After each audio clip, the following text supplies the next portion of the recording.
Quand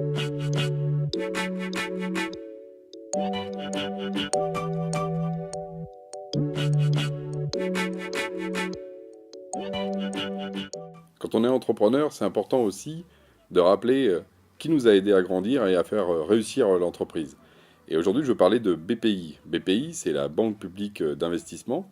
C'est une banque publique qui a justement voulu changer le rapport qu'il y avait entre les banques et les écosystèmes de start-up. Et pour le coup, c'est une belle réussite. Et je veux parler de notre cas personnel à Genspot. Donc pour rappeler, Genspot, aujourd'hui, on est plus de 15 personnes. On a été créé en 2005 et on gère plus de 150 clients et 100 000 utilisateurs sur nos plateformes collaboratives. Donc tout ça, ça a été possible parce qu'effectivement, on a travaillé sur la recherche et développement pour faire un produit, mais aussi parce qu'on a eu des capacités à un moment donné d'investissement qui ont été apportées par le fameux BPI. Alors BPI, ça vient d'ailleurs de pour ceux qui ont connu ça, l'ANVAR, l'Agence nationale de la valorisation de la recherche, qui était s'est transformée en OSEO, et auquel ensuite s'est rajoutée la dimension bancaire, et donc la capacité financière. Et donc aujourd'hui, BPI, c'est un organisme d'État très très puissant qui aide justement les innovations et les boîtes en croissance. Alors l'innovation, c'est par des subventions. Donc nous, on a eu des subventions pour à un moment donné financer des produits qu'on développait, qui aujourd'hui sont rentabilisés, parce qu'aujourd'hui on les vend, mais il a fallu des années pour les fabriquer, parce qu'un produit logiciel, ça met du temps à se faire. C'est un produit industriel. C'est plus rapide à fabriquer qu'une voiture, mais c'est quand même encore du temps. Ça se fait pas en 3 minutes 50. Donc on a eu des subventions. On a également eu des prêts, à un moment donné justement pour asseoir la croissance, parce qu'après, une fois qu'on a fait le produit, comme on dit, il faut le vendre. Donc il faut du marketing, il faut des commerciaux, donc il faut les embaucher. Et c'est pareil, le marketing, ça ne paye pas le lendemain. Et les commerciaux, il faut du temps pour qu'ils commencent à être capables de vendre le produit. Et donc BPI nous a aidés aussi sur cette phase-là. Et puis je continue sur l'aspect, une fois qu'on a fait un produit, qu'on l'a vendu, bah, des fois les clients, vous savez, ils ne payent pas toujours en temps en heure, hein, en particulier les grands comptes.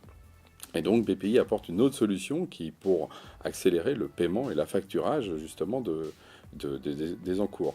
Donc on voit bien qu'il y a vraiment une aide qui est apportée par BPI, tout simplement parce que les banques traditionnelles avaient un peu lâché l'affaire, hein, et heureusement BPI a apporté vraiment cette capacité-là, à donner confiance justement aux entrepreneurs et aux boîtes innovantes comme nous. Et du coup, par effet de rebond, par exemple là, nous on a à nouveau avec une autre banque qui a pignon sur rue, justement encore des capacités financières qui nous ont été proposées, parce que justement BPI est aussi confiance, tiers de confiance, parce que BPI effectivement nous suit depuis le début, qui fait que cette banque du coup rajoute pas seulement la confiance qu'elle a en nous et notre croissance, hein, je rappelle on a fait plus de 20% l'année dernière, et cette année on va sans doute être sur une croissance encore plus rapide, et avec une augmentation de notre chiffre d'affaires, mais du coup backé par BPI qui apporte cette caution-là. Donc pour l'univers des startups, il y a beaucoup de gens qui se plaignent toujours, ah la France, la France. Objectivement, on a une chance incroyable pour les entrepreneurs, d'un côté avec un statut social très très privilégié, je dirais, pour pouvoir démarrer sa boîte, par exemple quand on est au chômage, hein, c'est unique au monde. Et deux, avec BPI maintenant qui amène justement cette capacité de financement, justement, qui laisse l'entrepreneur aussi en responsabilité, hein, pour dire, nous, Genspot, on a encore aujourd'hui 100% de la boîte, on est soutenu par BPI pour ça. C'est une vraie chance qu'ont les gens aujourd'hui en France. Donc il faut en profiter, entreprendre et la croissance, elle est aussi soutenue par les pouvoirs publics, et je tenais à le dire parce que il faut savoir dire merci des choses qui se passent.